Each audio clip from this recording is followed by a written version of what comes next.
સૌ વાલા ભક્તોને હૈયાના હેતથી જય સ્વામિનારાયણ. આપણે રોજે જન્મંગલ સ્તોત્ર બોલતા હોઈએ.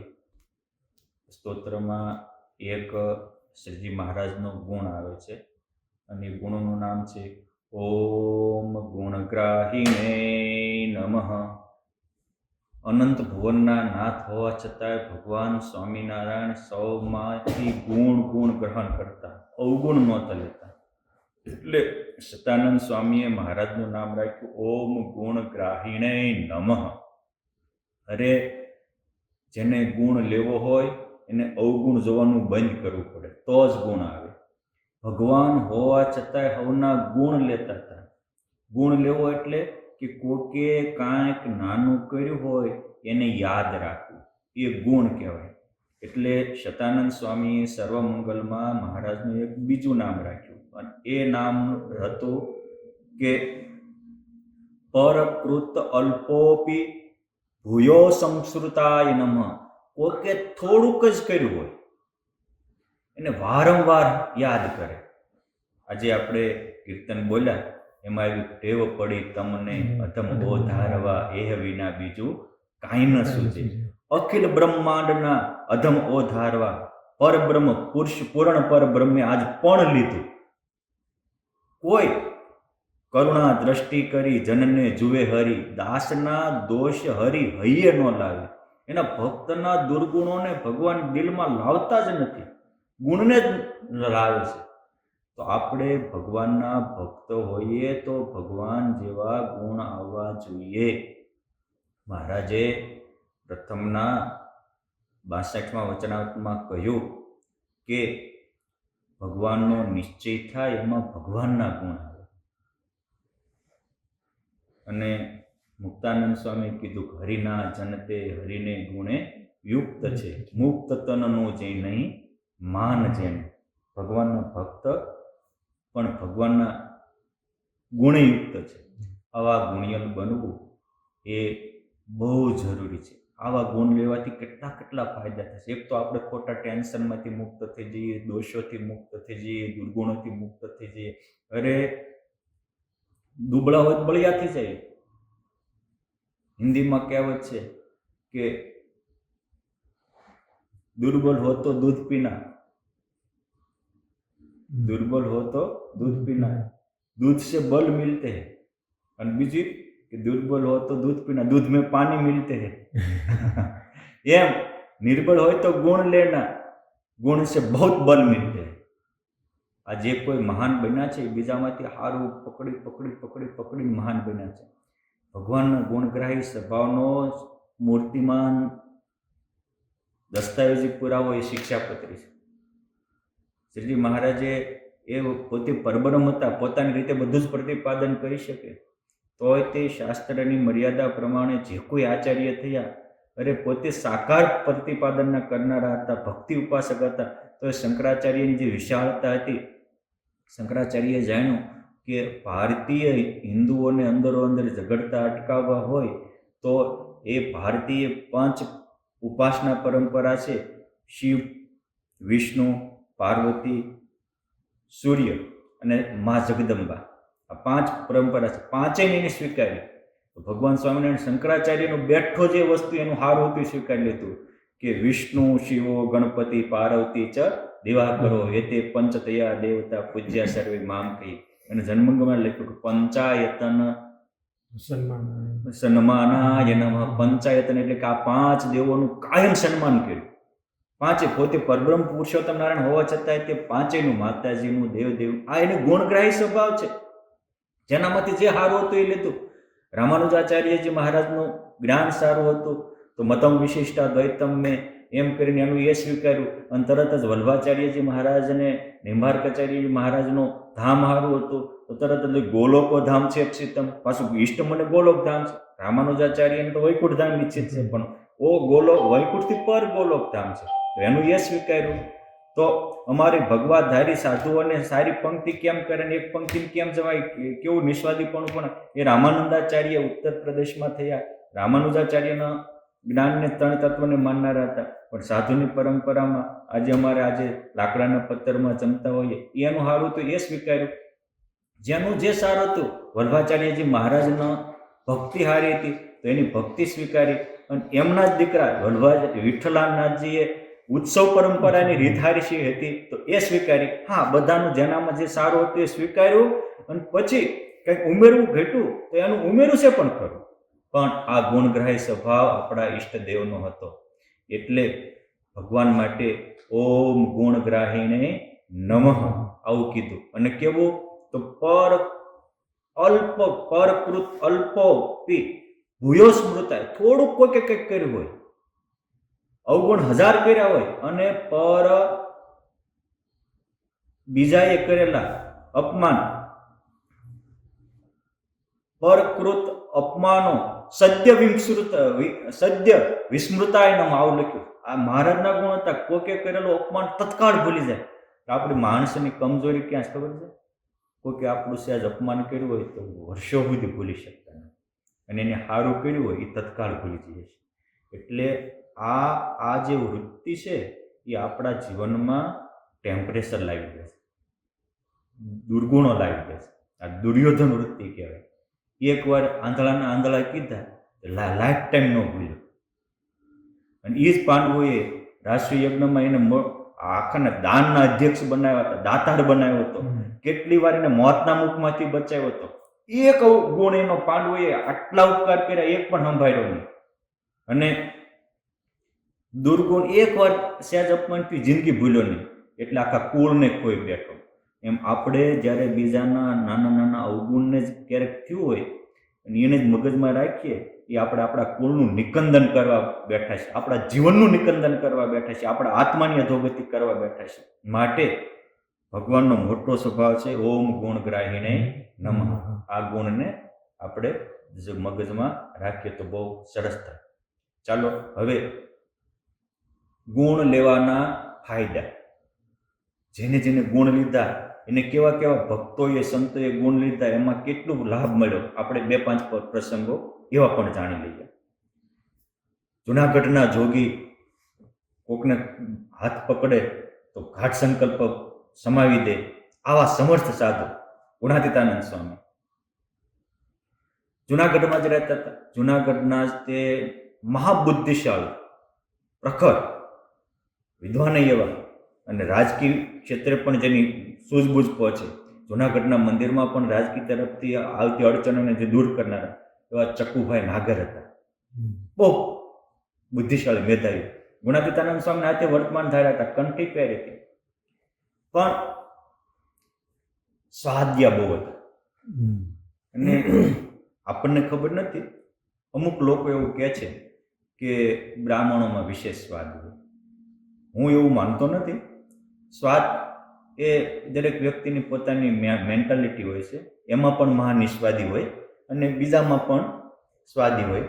સ્વાદ એ વ્યક્તિએ પાડેલી એક પ્રકારની કુટેવ છે, હારું ચાખીને ખાવાની ટેવ. આજે નાના બાળકોમાં એમાં અમુકમાં સ્વાદ હોય છે, પણ આ પોતાનો સ્વાદ માણસને સામે દેખાતો હોય છે, પોતાનું કામ બીજાને સામે દેખાતો હોય છે.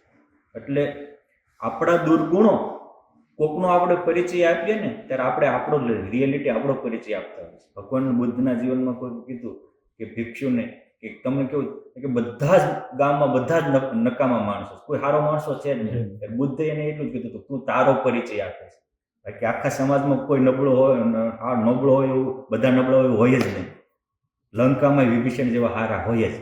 પણ આમ આપણે જે કોકની પ્રત્યે સીધા સ્ટેટમેન્ટ આપીએ છીએ ને, એ ખરેખર ત્યાંના સ્ટેટમેન્ટ નથી, આપણા અંદરના સ્ટેટમેન્ટ છે. એ ભગવાન જાણે છે, જે મોટા હોય એ જાણે. પણ જે એની જેવો હોય એને તો બરોબર તરત જ મનાઈ જાય. પાછું કોકનું નેગેટિવ સ્ટેટમેન્ટ મનાઈ જાય છે આપણને, એનો અર્થ એ થાય કે આપણે પણ એવા હડેલા છીએ, એટલે તરત મનાઈ જાય. હા, ચકુભાઈના મનમાં કાયમ વિચાર આવ્યા કરે ગુણાતીતાનંદ સ્વામી, હા 300 સાધુના ગુરુ, હા 300 ગામમાં મંડળો, હરિમંદિર, એ બધા હરિભક્તો, આટલા હજારોની સંખ્યામાં હરિભક્તો માને, રોજ કેવું ચકાચક જમતા છે. રોજ પોતે સારું જમતા હતા એટલે એને એમ થાય કે આવા મોટા તો સારું જમતા હોય ને, હજુ પોતાનું હતું એને સામે પ્રતિબિંબ દેખાતું હતું. તો ગુણાતીતાનંદ સ્વામી તો અંતર્યામી સમર્થ સાધુ, એક દી એના અંતરને પકડે એવા સાધુ, એટલે અંતરને પકડ્યું. મારે સ્વામી કહેલા, ચકુભાઈ, હા રોજે તમે વિચાર આવે છે કે મહંત કેવું જમતા છે, હાલો આજ મહંત ભેગા જમવા આવો. કે બ્રાહ્મણ હતા, સ્વામી બ્રાહ્મણ કુળમાં જન્મ હતા, આ લોકની દ્રષ્ટિએ હારી લીધા. હવે શ્રીજી મહારાજ સ્વધામ ગયા પછી ગુણાતીતાનંદ સ્વામીએ પોતાની લાઈફ ટાઈમ ક્યારેય ગળું ચીકણું ખાધું નહોતું. અને સ્વામી તો બાજરાનો રોટલો હોય તે પલાળી રાખે છાશમાં, અને પછી જ્યારે જમવું હોય ત્યારે બધું ભેગું કરી અને સીધું પથ્થરમાં નાખીને પી જાય. બાજરાનો રોટલો છાશમાં સોળી પી જતા. આને લાવ્યા એટલે આને એમ કે ઓહો સરસ મજાનું, આજે તો બાસુંદી આવી, બાસુંદી કાજુ બદામ નાખેલા લાગે છે, એલચી ભભરાવેલી, મસ્ત મજા આવી જશે. કે લેતા આવો, થાળી લેતા, વાટકી લેતા, થાળી વાટકી લાવીને સ્વામીએ પોતાના પથ્થરમાંથી એ આપ્યું અને આમ જોયું ત્યાં તો બાસુંદી બદલે થોડુંક બે ઘૂંટડા પીધા. ત્યાં તો આ હું સ્વામી, ત્યારે હારે હતા બધા બાલમુકુંદ સ્વામી જેવા, મહાપુરુષદાસજી સ્વામી જેવા, યોગેશ્વર સ્વામી જેવા, કે સ્વામી સ્વામિનારાયણ ભગવાન ગયા પછી આ બાજરાનો રોટલો ટાઢો ખાઈને જીવે છે. તાજા બાજરાનો રોટલો છાશમાં ઘોળી પીવે છે, મરચું લઈ કરે. ત્યારે એમ થયું, ઓહો, હવે જો આજ દી સુધી એને કેવા વિચારો આવતા હતા કે સ્વામી તો આટલા બધા મોટા મહંત છે, બધા રોજ હારું હારું બનાવીને ખાતા હશે. આજે અમે સંતો બજારે નીકળે એમ તો અમુક અમુક કે લાડવા આ બે દી ખાવા ભેગું, હું ખબર પડે હું ખાવી છી. સમજે? એટલે માણસને પોતાને સ્વાદ હોય ને એટલે સામેમાં સ્વાદ જ કલ્પાય. પોતે પોતાને ખાવા ન મળતું હોય તો એમ થાય કે આ હારું હારું ખાતા હશે. આવો તો ખબર પડે કેટલો સંયમ થાય, ભેગા રહ્યો ત્યારે ખ્યાલ આવે. હા, અને એમ તો ઓહો આવા મોટા સાધુ, આટલા મોટા મંદિરના મહંત બીજાને બધાને હારું હારું જમાડે અને પોતે બાજરાનો રોટલો છાશમાં પલાળીને ખાય. હું તો એવું સમતો સ્વામી હારું જમતા હશે. જેવો સ્વામીનો ગુણ આવ્યો એ જ ભેગા આના તમામ દોષો વહી ગયા. ભગવાન સ્વામિનારાયણ પ્રથમના 58 વચનામૃતમાં નિષ્કામી થવાનો, નિર્દોષ થવાનો, ભક્તિ વધારવાનો ઉપાય બતાવતા મુક્તાનંદ સ્વામી પ્રશ્ન પૂછ્યો, મહારાજ શું કરીએ તો દિન દિન પ્રત્યે ભક્તિ વૃદ્ધિ પામે ને તમામ વિકારો વ્યા જાય? ત્યારે મહારાજ કે મોટા સાધુ હોય એને નિષ્કામી જાણો, કૂતરા જેવો કામી હોય તો મહાનિષ્કામી થઈ જાય, એને નિસ્વાદી જાણો, ગમે એવો સ્વાદ્ય હોય તો એ નિસ્વાદી થઈ જાય. આ એનો મૂર્તિમાન દાખલો એટલે જુનાગઢના ચકુભાઈ. 2-3 દી ગયા, ઘરના માણસો જે મળે એ આવીને પીરસી જાય, કાંઈ બોલે નહીં. એટલે એક દી પૂછ્યું કે કેમ હવે તમે કાંઈ આજે શાક દાળ ખારું ખાટું મોળું કહેતા નથી? ત્યાં કે હવે આખી જિંદગી નહીં. શું કામ? ત્યાં કે મારા ગુરુનો ગુણ આવ્યો. એ આટલા નિસ્વાદી હું સ્વાદ કરું? જો આ આપણે જ્યારે ભેગા જ રહેતા હોઈએ, આપણે એને ગુરુ માનતા હોઈએ, એના હાથે કંઠી બાંધી હોય, પણ આપણી કલ્પના જ્યારે ત્યાં કરીએ છીએ ત્યારે એનાથી પામવાનું બધું જ છૂટી જાય છે. રોજ કથા સાંભળતા હોય તો પરિવર્તન ન થાય. કેમ છે? પરિવર્તન દિલની વસ્તુ છે, અને જ્યારે દિલથી કોઈનો ગુણ મનાય ત્યારે એ આપણા દિલમાં આવે છે. હૈયાની વાતો હૈયામાં અડે છે. આ મનોચિત્રણ માણસને ન્યાલ કરી નાખે છે. માટે હંમેશા સારું મનોચિત્રણ કરવું. કેમ છે? આપણું ખરાબ મનોચિત્રણ આપણા જીવનને ખરાબ અને બરબાદ કરી નાખે છે, અને સારા મનોચિત્રણની યાદી આપણા જીવનને આઝાદ કરી નાખે છે. માટે આપણે પણ આવી રીતે ભેગા રહેતા, આપણી સાથે રહેતા સંતો ભક્તોમાંથી ખોટી કલ્પના કરી અને બીજું જોવાનું બંધ કરી સાચી કલ્પના કરી, સાચી સ્મૃતિ કરી આપણા જીવનને ધન્ય બનાવીએ. આવો જ ગુણ લ્યો તો કેવો લાભ થાય છે. મોટા સંતો કહે છે કે ગુણ ગોતો ખૂબી ખોળ. ગુણ ગોતવાનો ફાયદો, ગુણ લેવાનો ફાયદો. સંપ્રદાયમાં આવા સેંકડો પ્રસંગો છે, પરોક્ષમાં પણ આવા સેંકડો પ્રસંગો છે. પણ એક પ્રસંગ ગુણાતીતાનંદ સ્વામી વિશે અનન્ય નિષ્ઠાવાળા એક ભક્ત હતા, ભોજાભાઈ આહિર. મોટા આત્માનંદ સ્વામીના શિષ્ય રાણા વણઝર થયા, એમના દીકરા કુંભા વણઝર થયા, એમના દીકરા ભોજા વણઝર, એમના દીકરા ભાયાભાઈ. આ ઉના પંથકમાં અમઢિયાળા ગામ એમને પોતે જ વસાવેલું, ત્યાં રહેતા હતા. એ અમઢિયાળા ગામ એને 250-300 ભેંસો ગાયો ભેંસો રાખતા હતા, મોટો નેસ હતો. પણ એમનો નેસ એમના ગામથી 5 કિલોમીટર દૂર સાંકરડીનો નેસ કહેવાતો હતો. એટલે એ સાંકરડીના નેહમાં આ ભાયાભાઈ રોજે જાય તો વચ્ચે એક નવા ગામ આવે. ગામનું નામ હતું નવા ગામ. માણા નવો નહીં, ગામ નવું. ગામનું નામ જ નવા ગામ. નવા ગામમાં કાળા પટેલ રહે. તો રસ્તે જતા એક દી ભેગા થઈ ગયા અને બેન મિત્રાચારી થઈ ગઈ. કાળાભાઈ પટેલ અને ભાયાભાઈ આહિર બેની જીગજાન દોસ્તી થઈ ગઈ. રોજે જાતા આવતા વચ્ચે દૂધ પાણી કરે, બે ભગવાનની સત્સંગની વાતો કરે. હવે મિત્ર એને કહેવાય કે જે મદદ કરે. પ્રેમ એને કહેવાય કે દિલની વાતો કહી શકાય. પ્રીત ત્યાં પડદો નહીં, પડદો ત્યાં નહીં, પ્રીત કરી પડદા રાખી એ દુશ્મનની રીત.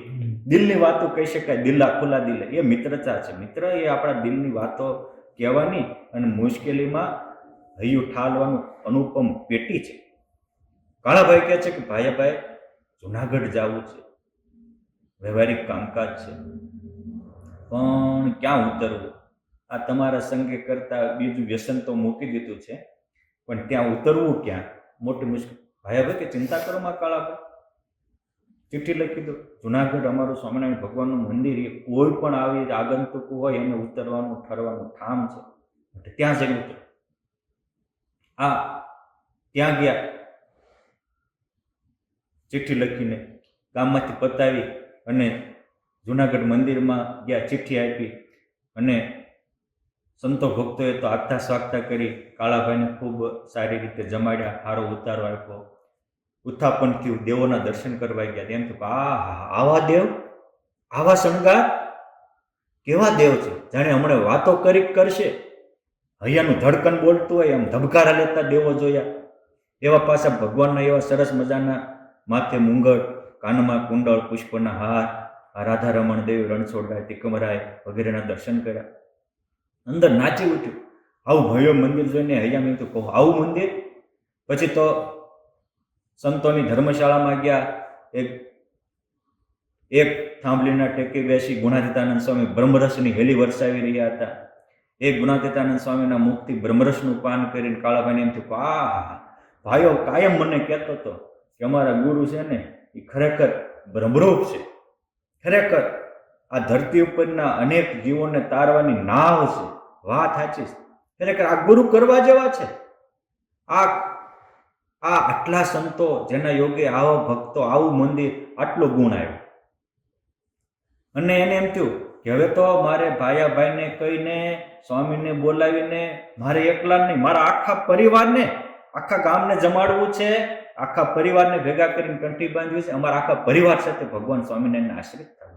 આ ગુણ આવ્યો એટલે થયું. કેમાંથી આવ્યું?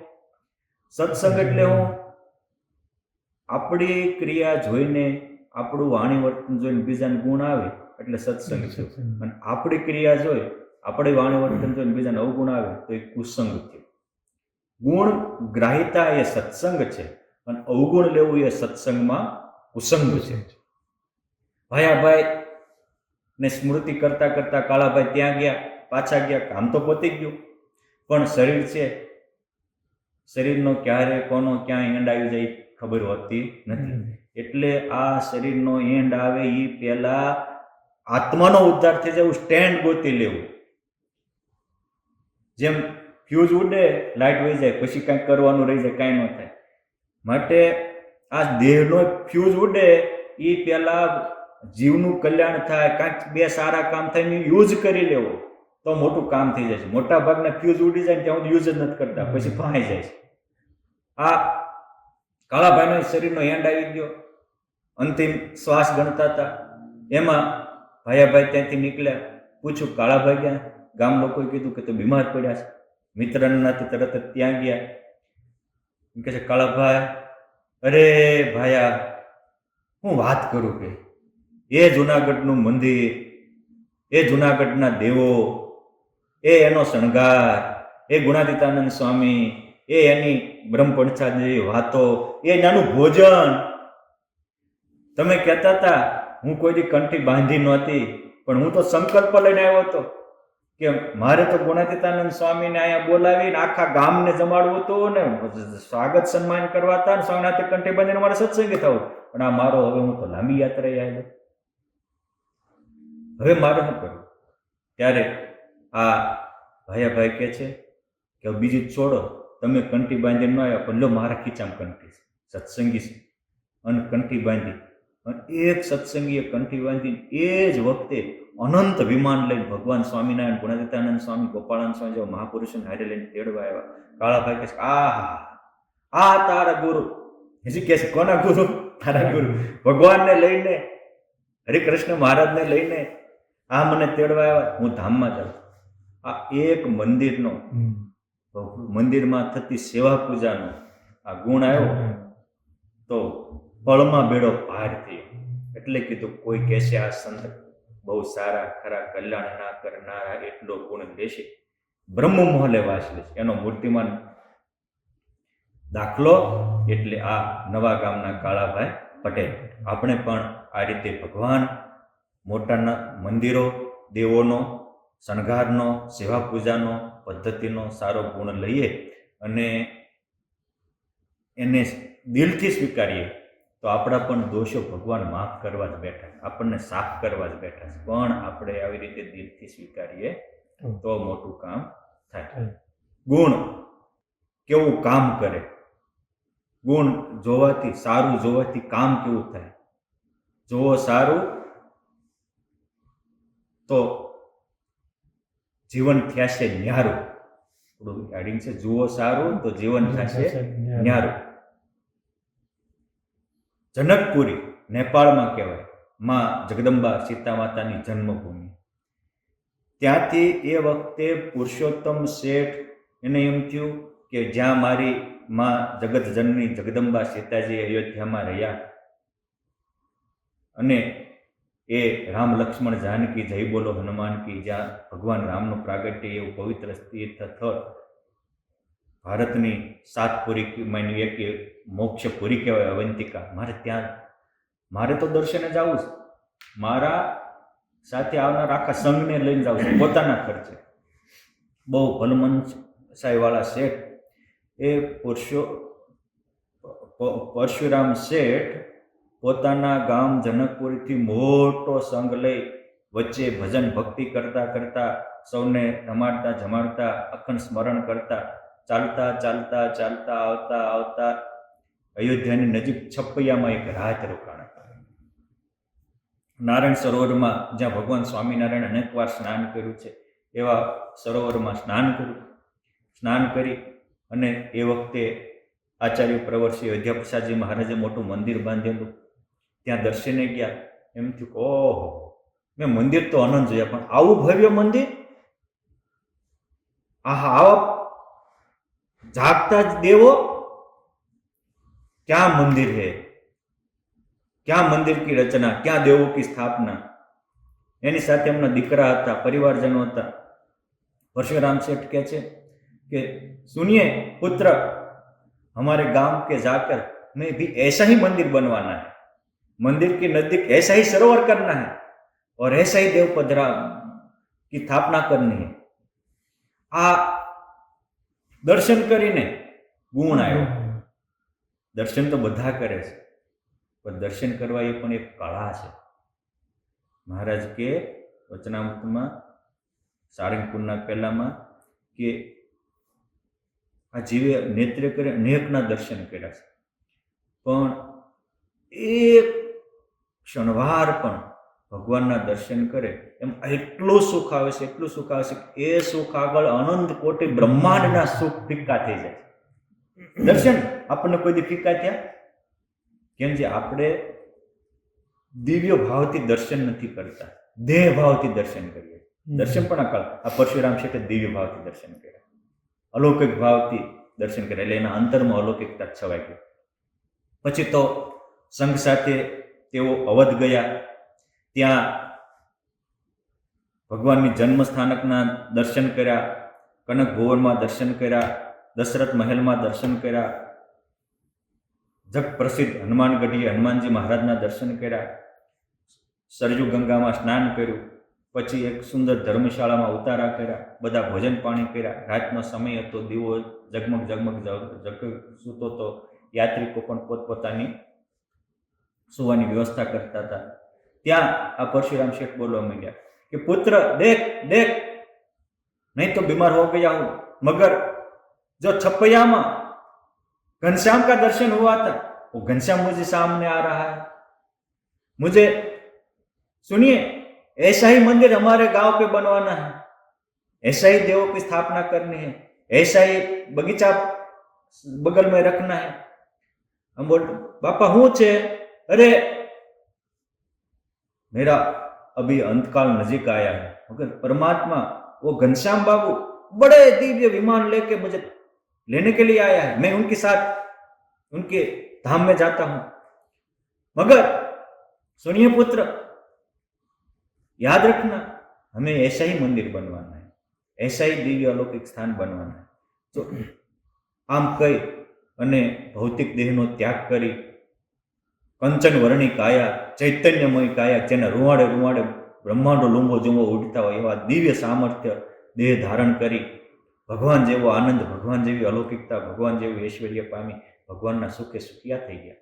આ એક જ વાર દર્શને આવ્યા, પણ દિવ્ય ભાવથી દર્શન કર્યા કે આવું મંદિર, આવું આપણે મંદિરે તો આવતા હોઈએ છીએ, પરંતુ આપણને એમ થાય અહીં કચરો પડ્યો છે, આ બરાબર સાફ સફાઈ નથી કરતા, તો આપણે કરી નાખીએ ને, ઘરે કાયમ વાળવી છે પોતા, અહીંયા થોડુંક વાળો ને. ઘરના પોતા વાળવાથી, ઘર સાફ કરવાથી તો કાંઈ નહીં થાય, પણ મંદિરમાં ભગવાનના આંગણે આવીને એકવાર સફાઈ કરશું, હૈયું સાફ કરી દેશે ભગવાન, અંતર આનંદથી ભરી દેશે. માટે આજ સામર્થ્ય વાવરે બહુ, એક જીભે હું કેટલી કહું, જનના લાડ પાળે છે જેહ, નથી કહ્યામાં આવતા તેહ. માટે આ રીતે આપણે ભગવાનનો, મંદિરનો, સંતોનો, સત્સંગનો ગુણ લેશું તો પળમાં બેડો પાર થઈ જશે. જોશું સારું, જીવન થશે ન્યારું અને બની જશે પરમાત્માનું પ્યારું. જય સ્વામિનારાયણ. કેવો હવે કંઈ કેવું છે આ ગુણગ્રાહિતા? એક પ્રસંગ કહી દઈએ. નામ છે બીજી સાઈડ પણ જોવો, બીજી બાજુ પણ જોવો. વન વે નો હાલો. આપણે રસ્તે જતા હોઈએ તો બે સાઈડ જોઈને હાલીએ છીએ એટલે આપણે સલામત પહોંચીએ છીએ. મોટા ભાગના માણસો ઘરના ડખા હોય, પરિવારના ડખા હોય, કે પાડોશીમાં પ્રશ્ન ઊભા થતા હોય, પિતરાઈઓમાં પ્રશ્ન ઊભા થતા, એમાં વન વે સાઈડ જ જોતા હોય છે, એટલે મુશ્કેલી થતી હોય છે. બહુ સરસ એક વાત છે જાપાન એરફોર્સની. જાપાનનું જે એરોપ્લેનની એક મોટી કંપની છે, હું નામ તો ભૂલી ગયો, પણ એ જાપાનીઝ લોકો ટાઈમમાં બહુ માને, ટાઈમ ટુ ટાઈમ ચલાવવાનું. એમાં એની કંપનીમાં એક સારામાં સારા માણસ કામ કરતા હતા. હવે એક દિવસ એને કંઈક શરત ચૂકતી, લાલ ઝંડી આપવાની હતી, 5 મિનિટ લેટ આપવાની, એટલે થોડુંક પ્લેન લેટ પડ્યું. કોઈકે ફરિયાદ કરી કે તમારી આ પ્લેન લેટ ઉપડ્યું, એટલે કે અમે તો ઝંડી આપી એ પ્રમાણે કર્યું. કોને ભૂલ કરી? કે આ શેઠે ભૂલ કરીશ, આ મેનેજરે ભૂલ કરીશ, બોલાવો એને. બધાએ કીધું કે આપણી આ કંપનીની ઇજ્જતનો સવાલ છે, આજ આને કરશું તો કાલ બીજાએ કરશે, તો શું કરવાનું? કે એવા મેનેજરને રજા જ આપી દેવી પડે. બધાએ ભેગા થઈને સહી સિક્કા કર્યા અને કીધું કે આપણે કોઈ પણ નવો ગોતી લઈશું. આ તો કંપનીની સંભાળ છે. માણસ પોતાની કંપનીની ઇજ્જત કરે છે, માણસની ઇજ્જત નથી કરતો. પોતાની કંઈક વસ્તુની ઇજ્જત કરે છે, વ્યક્તિની ઇજ્જત નથી કરતો. અને વસ્તુ પ્રેમી ક્યારેય પરમાત્માને પામતો નથી. આ ઘરના ઝઘડા માણસને વસ્તુની કિંમત છે, વ્યક્તિની કિંમત નથી, એના હોય છે. એક કોઈ ડાયો માણસ હતો, બધાએ સહી કરી, તેને સહી કરતા આંચકાતો. એટલે કંપનીના માલિકે કીધું, ત્યાં કેમ સહી ન કરી? તમે સ્ટાફનો જ માણસ. કે મને એવું લાગે છે કે સહી તો હું કહી દઉં, મને કોઈ વાંધો નથી. પણ આ ભાઈ 20 વર્ષથી આપણે ત્યાં કામ કરે છે, તો આ બધું તમે 5 મિનિટ લેટ પડી એટલે તમને બરખાસ્ત કરીએ છીએ, બધા બધું લખ્યું છે. પણ એને તમે એટલું બધું કંપનીમાં સારું કામ કર્યું, કંઈક એકાદું સારું કામ કર્યું, તેનો સહેજ આભાર વ્યક્ત કરો તો દિલના ટુકડા ન થઈ જાય કે હા બોલો. બધા મેનેજરનો સ્ટાફ જ હતો, ઓલા એક સિવાયનો જેને કાઢવાનો હતો, એટલે એ સ્ટાફને બધાને કીધું કે એને સારું શું કર્યું છે જોઈ લો. અને બધાએ આ તો કોમ્પ્યુટરમાં બધું થતું હોય, કોમ્પ્યુટરમાં એનું કાઢ્યું કે પણ પ્લેન અટકાનું હતું એને ઉકાળ્યું હતું. આપણી કંપનીને અહીં ખોટ આવે તો અહીં ડીલે કરી અને એને કરોડો રૂપિયાનો લાભ કરી દીધો હતો. અહીંયા એને આ કરી દીધું હતું, અહીંયા આપણું સ્ટાર્ટ હતું અને કોઈ ઉકેલતો નહોતો, આ રસ્તો આ કાઢ્યો હતો. એનું લિસ્ટ જોયું તો આ ભૂલ એક હતી, સારા કામ 99 હતા. કંપનીના માલિકે તરત જ કાગળિયું ફાડી નાખ્યો અને ઓલાની ક્ષમા યાચના કરી કે મારી ભૂલ થઈ ગઈ, તારી એક ભૂલને કારણે તારી 99 સારી સાઈડને હું એક બાજુ રાખીને તને કાઢી નાખવાનો હતો. આ એ જાપાનના કંપનીની વાત નથી, આપણા જીવનની પણ વાત છે. એ તો સત્ય ઘટના છે કે આ એમ આપણે આપણા જીવનમાં ઘણીવાર આપણા પરિવારજનો હોય, ઘણીવાર શિષ્યએ ગુરુ માટે કુરબાની કેટલી આપી હોય, તો ઘણી વાર ગુરુએ પણ શિષ્ય માટે ઘણું કર્યું હોય, પણ આપણે એની એકાદી નાની ભૂલ જોઈ અને એના મોટા મોટા ઉપકારો હોય, મોટી મોટી વસ્તુઓ એ ભૂલી જઈએ છીએ, ત્યારે ભગવાન આપણા ઉપર નારાજ થઈ જાય છે અને આપણે પછી એની નાની બાબતને જોઈને એને દૂર તો કરી નાખીએ છીએ, પણ જિંદગી આખી પસ્તાવાનો વારો આવે છે. માટે સુખી થવું હોય તો બીજી સાઈડ પણ જોવી. નકરું આપણે જ હારા હોય એવું ન હોય, એનું પણ કંઈક સારું હોય. અને અહમ એટલે હું જ હારો છું અને સરળતા એ પણ હારા છે. મને જ ખબર પડે છે આ અહંકાર છે, બીજાને પણ ખબર પડે હવના ભગવાન છે. આ સરળતા છે, આ સરળતા સુખનું દ્વાર છે. માટે ભગવાન સ્વામિનારાયણે વચનામૃતમાં વારે વારે કીધું કે હંમેશા હવળું લેવું, ગુણ જોવા, અને ગુણ લે તેમાં ગુણ આવે છે. અને આપણે પછી એક સાઈડ જોઈને કહીએ, પછી આપણું જ હૈયું અર્ધ બળેલા કાષ્ટની જેમ ધૂંધવાયા કરે. પણ જો સારું લીધું હોય, ગુણ લીધો હોય તો કામ થઈ જાય. સ્વામિનારાયણ ભગવાન ગઢપુરમાં એક માજીને તેડવા આવ્યા, ત્યારે એ કહે છે પ્રભુ મારો શું એવો ઉપકાર છે, સેવા ભક્તિ. અરે જે દિવસે દાદા કાચરના દરબાર ગઢમાં અમે ઓરડા બનાવ્યા ત્યારે તમે ઓળીંબો લીપી દીધો. અરે પણ મેં તો એના ચારાના લીધા હતા. મહારાજ કે ચારાના લીધા એ બરાબર, પણ તમારે જે લીપતા હતા એવું થતું કે ઓહો આ ઓરડામાં તો ભગવાન રહેવાના છે, મોટી બાજુમાં મહામુક્તો રહેવાના છે, અહીંયા તો સંતોના પંક્તિઓ થવાની છે, માટે મારે હારામાં હારું કરવું છે. જો આ દિલનો એક સારો ભાવ હતો, ભગવાને સ્વીકાર્યો. એક ખાલી ગાય તો કરી હતી પણ સદભાવ સાથે કરી, તો ભગવાને એના માટે મુક્તિના દ્વાર ખોલી દીધા. આ સદભાવ આપણે સાથે રહેતા હોય, કઈ સારી જગ્યાએ જાય, એનો પ્રત્યેનો સદભાવ એ આપણા મુક્તિના દ્વાર ખોલી દે છે. માટે વેઠ ન કરવી, ઠેઠ પહોંચે એવું કરવું. મોટા ભાગના માણસો વેઠ કરે છે એટલે મૂંઝાય છે. તો ઠેઠ આપણી વૃત્તિ પહોંચી જાય તો બાપ કાંઈનું કાંઈ થઈ જાય. એટલે મોટા સંતો કહે છે પેટનું વેઠનું ઠેઠનું કંઈ નહીં કરવું, પરંતુ પેટનું વેઠનું કરવામાં ઠેઠનું રહી ન જાય એ ધ્યાન રાખવું. મોટા ભાગના પેટનું ને વેઠનું કરવામાં ઠેઠનું જે પહોંચાડીએ કેવા હોય એના પ્રત્યે નફરત રાખીને બેઠા હોય છે. અને એટલે 184નું સર્કલ, બર્થ અને ડેથની સાયકલ ચાલુ રહેશે. માટે આપણે સુખી થવું હોય તો આ બીજી સાઈડ પણ જોવી બહુ સારી બાબત છે. બીજી સાઈડ પણ દરેક વ્યક્તિની બીજી સાઈડ હોય છે અને બહુ મોટી હોય છે. ભગવાનનું ભગવાન પણ એ છે કે બીજી સાઈડ જોવે છે, અને માણસની નમ્રતા એવો છે કે એક સાઈડ જો નિર્ણય લઈ લે. રાવણ જેવા રાવણ તે 4 વેદના ભણેલા, ના કાંઈ અભણ ભૂલ કરે એવું નથી, ભણેલા મોટી ભૂલો કરતા હોય છે. મોટા ભાગના ઝઘડાઓ આના કારણે થતા હોય છે. શૂર્પણખા રાવણ પાસે જઈ અને કે ભાઈ તારી જેવો ભાઈને મારી બેનનું નાક કપાઈ જાય, તરત જ ડિસિઝન લઈ લીધું કે એ તપસ્વીને હું મારી નાખીશ. અરે બાપા, તું ખાલી એનો ભાઈ છો એટલું નથી, એટલું તો વિચાર કે તું લંકાનો રાજા છો, ત્રિલોકીનો રાજા છો, તું શક્તિમાન છો, અને નિર્ણય લેવો હોય તો લેવાય, હું ના નથી પાડતો, પણ બીજી સાઈડે જોવાની હોય ને, એને એટલું તો પૂછવું પડે ને કે ખરેખર એ તારા આશ્રમમાં આવીને તારું નાક કાપ્યું તો તું એના આશ્રમમાં ગઈ હતી. પોઈન્ટ 1. પોઈન્ટ 2, કે એના આશ્રમમાં તો હું કામ ગઈ હતી, ત્યાં જઈને ત્યાં કર્યું તું હું, આટલું તું ગઈ હતી ત્યાં કર્યું તું હું. તો સીધું નીતિમાં જ લખ્યું જ છે કે કોઈ પોતાની પત્નીને મારી નાખવા આવતા હોય તેને મારી નાખવાનું. આ તો ખાલી ભગવાને ખાલી નાક ખાલી સજા જ આપી હતી, એક સેકન્ડમાં બધું સરખું થઈ જાય. પણ જ્યારે માણસ એક સાઈડ જોવે છે ત્યારે ડિસિઝન અવળા લેવાય છે, અને પછી એ એક અવળું ડિસિઝન આખા રાવણના કુળનું નિકંદન કાઢી નાખ્યું. એક અવળું ડિસિઝન, એક બીજી સાઈડ ન જોઈ એને લઈને. હા, ભગવાને માત્ર 5 જ ગામ માંગ્યા હતા, પણ ધૃતરાષ્ટ્ર નકરું દુર્યોધનનું સાંભળ્યું, ભગવાનનું બીજાનું સાંભળ્યું, એક જ સાઈડ જોઈ તો પાંડવોનું મહાન કાર્ય હતું એ ન જોઈ શક્યા, એટલે આખું કૌરવકુળનું નિકંદન નીકળી ગયું. આ રામાયણ કે મહાભારતની વાત નથી, આ ઘર ઘરના રામાયણ ને મહાભારતની વાત છે. આ ઘર ઘરના રામાયણ ને મહાભારત આજે જ થાય છે. આપણા ભાઈ વિશે કોઈ નેગેટિવ બોલી ગયા એ પકડી રાખ્યું, પણ વાસ્તવિકતા આપણે ભાઈને પૂછી નિખાલસથી કહેતા નથી કે રિયાલિટી શું હતું, બીજી સાઈડ પણ હોય.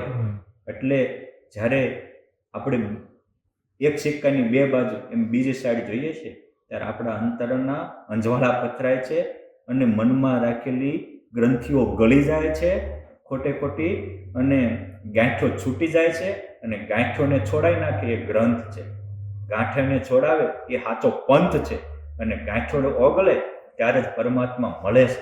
માટે આપણે પણ બીજી સાઈડ જોઈને ખોટી એક સાઈડની ગાંઠો હોય એ ઓગાળી અને આપણા મંડળમાં, આપણા સમાજમાં, આપણા પરિવારમાં, અને આપણે જ્યાં રહેતા હોય ત્યાં આપણી કંપનીમાં બધે સારું જોઈ અને આપણા જીવનને સાર્થક કરીએ, એ જ અભ્યર્થના અસ્તુ. જય સ્વામિનારાયણ. જય સ્વામિનારાયણ.